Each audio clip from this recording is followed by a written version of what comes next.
Yo, what's going on? Navy88. As y'all can see right here, we got another tutorial video on how to paint your scope.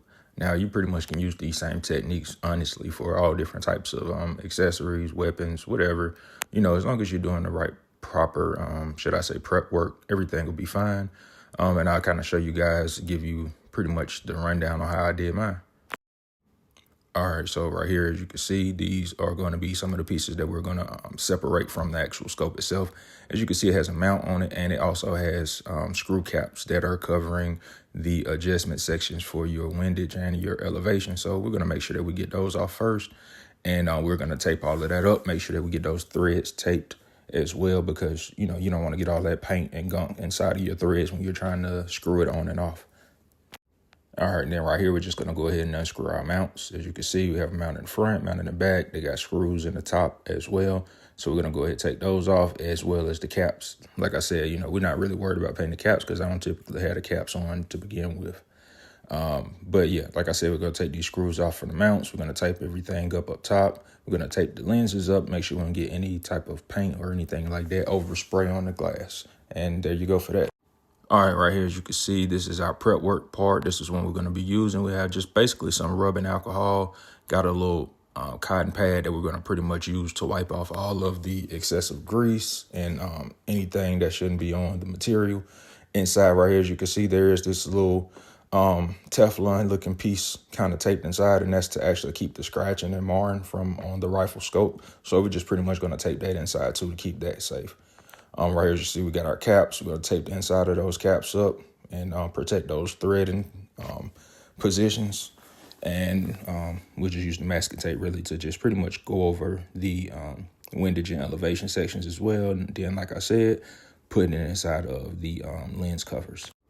All right, so first thing you want to do is just pretty much start off with a nice gentle rub across your material that you're going to be painting. As you can see right here, we're going to paint pretty much everything that you see, except for those windage and elevation adjustment tools.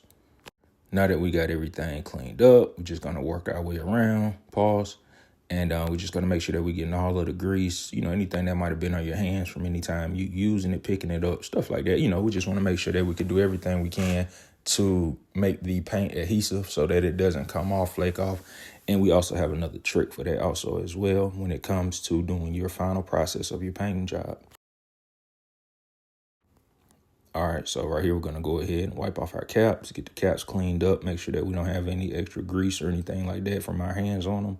And those are probably the most greasier parts of the actual scope itself is those cap portions, because you're going, you know, when you're going in, sighting in your rifle and stuff like that, you're probably touching that more than anything else that you're going to touch on your rifle to begin with. Next, we're just going to hit our mounts, you know, just get the tops of them, make sure that they're getting cleaned. Like I say, getting all of the grease and anything like that off of it so you don't have any issues with the paint sticking or adhering to the material that you're going to be spraying. So yeah, it's just a part of the prep work. It's the most important part, in my opinion, next to taping. Prepping the surface and then taping off is probably number 2. And that's kind of like the order that you would go into. You would want to prep your surface first and then do your taping versus taping first and then prepping the surface. So we're going to break this down, and we're going to make sure that we get everything in here sprayed off before we put it all back together.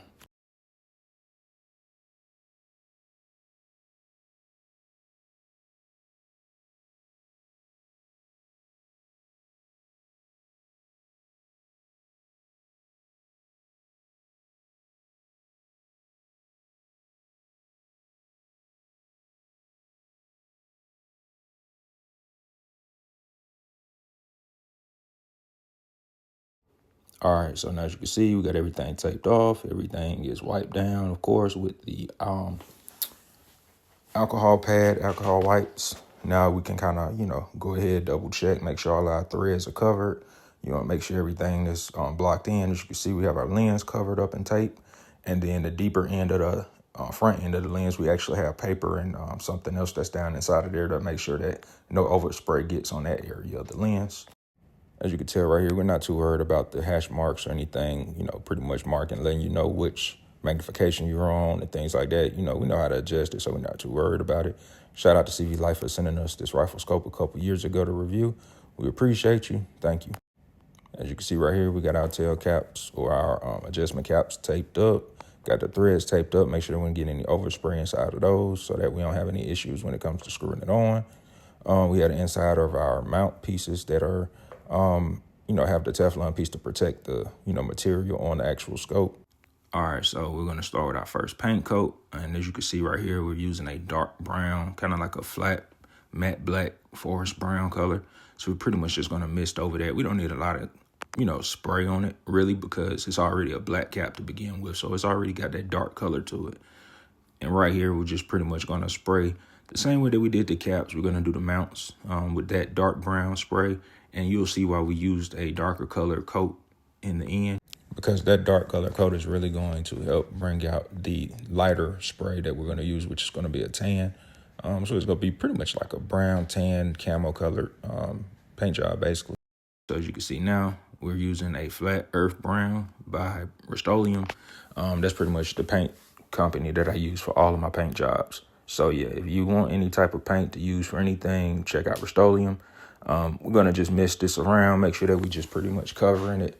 Like I said, we're not trying to get the best, professional looking paint job. We could, but that's not what I'm going for. Having those defects and knowing that you have something that's about to have different color schemes and different lines and, symmetry is not going to be, perfect and things like that when it comes to the final product. So I'm not caring as much about it being completely covered because, like I said, at the end of the day, it is all black. Now we just want to make sure that we get in the backside too. Like I said, I had to pretty much paint this one with it standing upright so that way I could get all parts of or all angles of the scope painted at one time versus having to spray one side and then flip it over after it dries and spray the other side. So the best thing I do is just kind of hold my finger up and just kind of work around it with my misting and making sure that I get a nice decent covering over it. All right, so coming here with the caps, we're about to do our pretty much overspray of our extra color that we're using. So we're using like a little tan. So I'm just going to kind of mist in different lines on it to kind of, just break up some of the dark blackness, but we're not trying to completely cover it. As you can see, I'm just kind of hitting it on some angles and things like that to kind of help with breaking up that just flat brown earth color tone that's on it.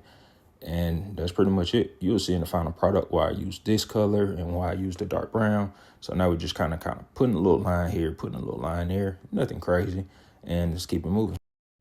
All right, so as you can see right here for the scope, I went and got a mesh net and I put the net over it, and now we're going to hit it with the same light tan colored spray that we did on the caps and the mount.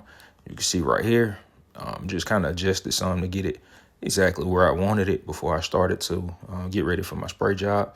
And then we're pretty much just going to like hit it with lines kind of going across, and those lines that we're here are going to really help with giving that mesh net look to the paint job. Honestly, it's just all about, finding the right net, if anything. So as you can see right here, I'm just kind of like hitting it with kind of lines here, lines there. Now coming back over here, after we did the mesh netting with the first paint coat on the scope, we're just going to kind of hit these areas again with the clear matte color to finish and, pretty much locking in all of your paint.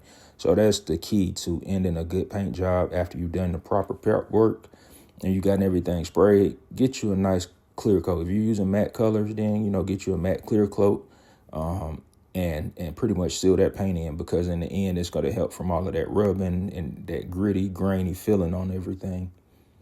And then, of course, like you said, here's the kind of end product of what the scope looks like after we sprayed it. And, of course, like I said, we're going to use our matte clear. We're going to hit it all over, make sure that we get that color sealed in, and make sure we get that adhesive pretty much protected, just like a paint job on a car.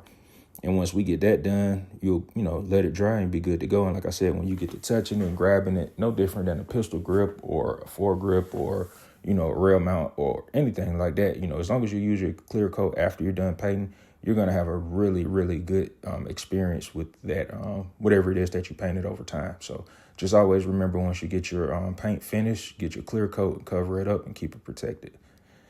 And right here, as you can see on the end, final product turned out pretty good. Like I said, I did the mounts and I did the scope. And I think it looks awesome. I really do. Think it works well with the environment that I'm in and the grass and, cool job.